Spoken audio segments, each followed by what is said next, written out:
হিসাবে তৃণমূল কংগ্রেস এবং মমতা বন্দ্যোপাধ্যায়, অভিষেক বন্দ্যোপাধ্যায়ের মনোনীত প্রার্থী আমার ছোট ভাই উন্নয়নের সামনে রেখে এবং ইয়াং জেনারেশন সকলে যুব সমাজকে সামনে প্রগতির পথে নিয়ে আসার জন্য, উন্নয়ন করার জন্য, এলাকার ডেভেলপমেন্টের জন্য, শান্তি শৃঙ্খলা বজায় রাখার জন্য তৃণমূল কংগ্রেসে যোগদান করলো।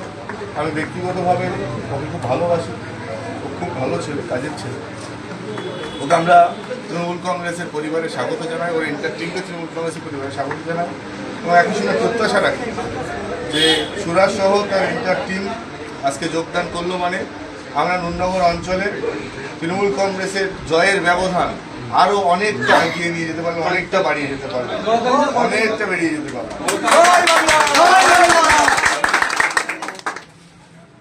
আগামী দিনে সুরাজ সংগঠনের যাতে একটা জায়গায় দাঁড়িয়ে সংগঠন করতে পারে সেদিকটাও আমার দৃষ্টিভঙ্গি থাকবে, আমরা সেদিকটাও করবো। এখানে আমার অঞ্চল তৃণমূল কংগ্রেসের সমস্ত বর্ষিয়ার নেতৃত্ব আছে, আমি তাদের কাছে অনুরোধ করবো ও ছোট ভাই আপনাদের ওকে সেই জায়গা, সেই স্পেসটা আমরা সবাই মিলে করবো। আমি কিছু বলার জন্য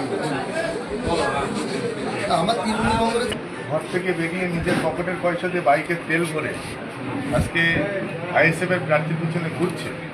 এই আইএসএফ এর যে প্রার্থী, এই আইএসএফ নয়, এর প্রকৃত আইএসএফ নয়। এর ফেসবুক আইডিটা যদি এখনো দেখেন আপনারা, এর ফেসবুক আইডিটা দেখা যাবে যে এখনো আইএসএফ হতে পারেনি।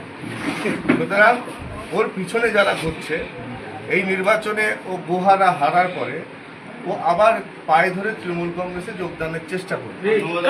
এরকম একটা সিচুয়েশন নেওয়া যাবে না যাবে সে তো দল ঠিক করবে, নেতৃত্ব ঠিক করবে। দলে ঢুকতে পারবে না, 2029-এর আগে দলে ঢুকতে পারবে না, প্রায়শ্চিত্ত করে দলে ঢুকতে হবে। কিন্তু ওর পিছনে যারা ঘুরছে তাদের মাথার উপরে ছাদটাকে আগলা করবে, তাদেরকে আবার অভিভাবকহীন করে পথে ছেড়ে দিয়ে যে চলে আসবে, তখন তাদের উপায় কি হবে?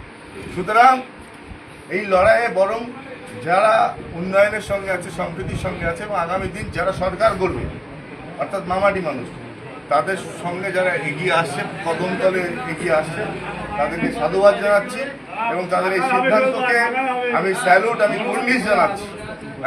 আমি কুর্নিশ জানাচ্ছি যে তারা এই বেড়া জালটাকে অতিক্রান্ত করে এগিয়ে আসতে পেরেছে। সুরাজের মতো ছেলেরা এগিয়ে আসতে পেরেছে, এই ভাইয়েরা সবাই এগিয়ে আসতে পেরেছে।